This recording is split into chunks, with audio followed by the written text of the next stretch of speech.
All right, so let's talk getting a sound on the tuba. So first thing that we want to do is make a sound on the mouthpiece. So you're just gonna put your lips together, put the mouthpiece right in the center, and blow.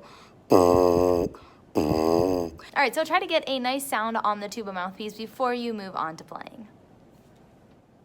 All right, so let's talk holding the tuba. So back here, there is this part of the tuba, and you're actually gonna put your thumb in right here underneath that, and I like to stick my thumb between the first and the second valve there, like right in between those two valves. It's kind of hard to see, but right in here. And then you've got fingers 1, 2, and 3, and your pinky doesn't have anything to do, so it just kind of hangs out there. And then your left hand is going to wrap around, and you can basically hold onto the tuba wherever it is comfortable. For me, I like to hold on to it right here, but you can hold on to it wherever it feels comfortable to you. And then you want to make sure that you set up your tuba stand so that the tuba mouthpiece is going right into your mouth. You don't want it to you don't want to have to like duck down, and you don't want to have to put your chin way up to get to the mouthpiece. So make sure you set it up so that it goes right into your mouth. All right, let's start playing. All right, so when I set up my music, I like to put the fingering chart and then the band packet on the stand. If you don't have a music stand, that's okay. Just try to find a place that you can prop up the music. So the very first thing we need to do is look at this first note, and you can see that it is underneath 2 lines underneath the whole staff, and this is going to be a B flat. And I know it's a flat because there's a flat here on the B line. Go by, donuts for Allison. So this would be go by, so you can see right there, B flat. So this, hopefully you remember from music class, the whole note gets 4 beats. And then the whole rest gets 4 beats, and then you've got your repeat, which means we play it again. So all the way down to number 4, these are all B flats, and they just have different note values. So we've got B flat, B flats, B flats, and here the half note gets 2 beats, whoop, 2 beats, and the half rest gets 2 beats as well right here. Then you've got the quarter notes, which get 1 beat. And then for number 4, you've got 5 quarter notes before you go on to the quarter rest, which gets 1 beat of rest. All right, so then I look at my fingering chart and I try to find the note that looks just like this one. And you can see right there the B, and then we've got the flat sign, which we know right here is a B flat. So you can circle this so it's easy to find on your fingering chart. And you can see that all 3 valves are up, so you don't have to press down any fingers. All right, let's play. So anytime during this video, you can pause and practice on your own. So I suggest listening to number 1 and then pausing and practicing, listen to number 2, pause, practice, and so on. Here is number 1.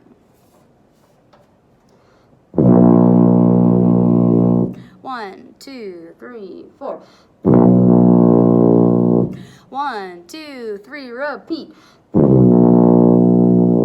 1, 2, 3, 4. 1, 2, 3, 4. And make sure that you're getting that low B flat sound and not getting a higher sound.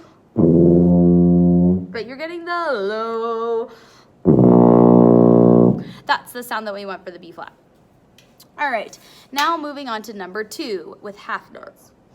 1, 2. 1, 2. 1, 2. 1, 2. Then you go down to number 3, and this is where we have our quarter notes. 1, 2, 3, 4.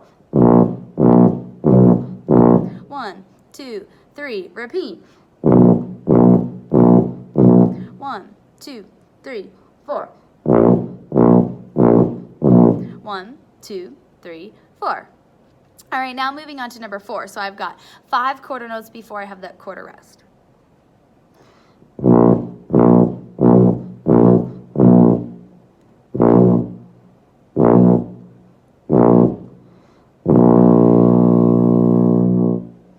All right, now practice these 1 through 4. Get them sounding really nice before you go on to 5 through 8 where we add C. All right, so 5 through 8 starts to focus on C, and you can see how the C looks different than the B flat because the B flat has 2 lines on top of it and C has a line through it and 1 on top of it. So that's my C. So I've got 2 half notes and then I've got the dotted half note, which hopefully you remember gets 3 beats from music class.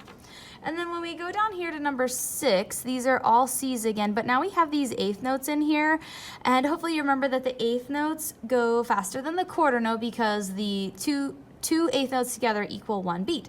So I would just think my do's and my do days here. I'd go do, do, do, day, do, do, do, do, day, do, do, day, do, day, do, do, do. All right, now I'm moving down to number 7. Now we're gonna go between the C and the B flat. So now it should be really easy to see the difference between the C and the B flat. And then number 8 just goes back and forth between C's and B flats.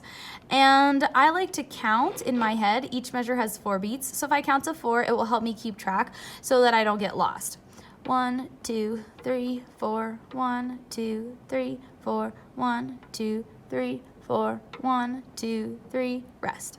All right, so how do we finger the C? So we go over to our chart, we find the C, we look at the fingering. So now we've got valve 1 and 3 down for our C. All right, let's play. All right, so for C, I've got fingers 1 and 3 down.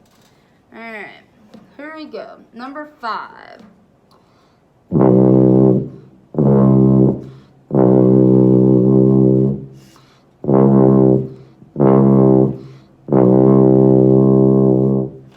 All right, now going on to number 6 with the eighth notes, you are really going to want to make sure that you're tonguing those notes so that you can play it fast enough, but also so that it sounds nicer as well. Listen, here's if I just blow.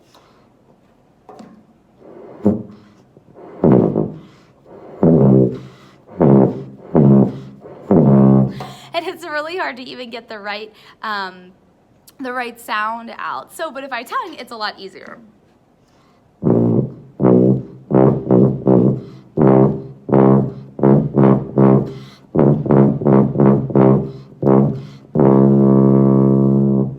Much easier to play when you are tonguing. All right, here is number 7, going back and forth between C and B flat.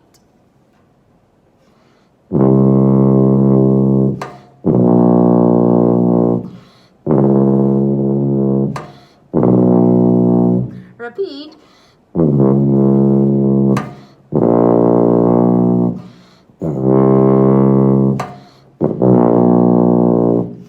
All right, and then we go on to number 8, and this is one where you really need to make sure you are counting to 4 so that you don't get lost. All right, here we go, number 8.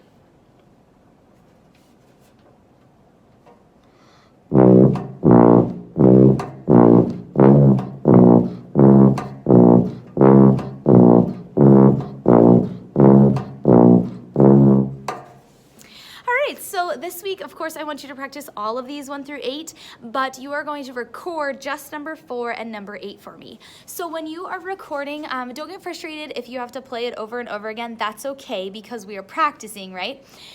So what you can do is you can record, do a recording, and if you don't like the way it sounds or it's not quite, if you don't think it's quite worthy to send to me, that's okay. Just delete it and do it again. That's what we're here for, right? To practice, to keep practicing over and over again until we get it right and keep getting better. So go ahead and practice this week, and then you'll record number 4 and number 8 and send those to me. All right, happy practicing.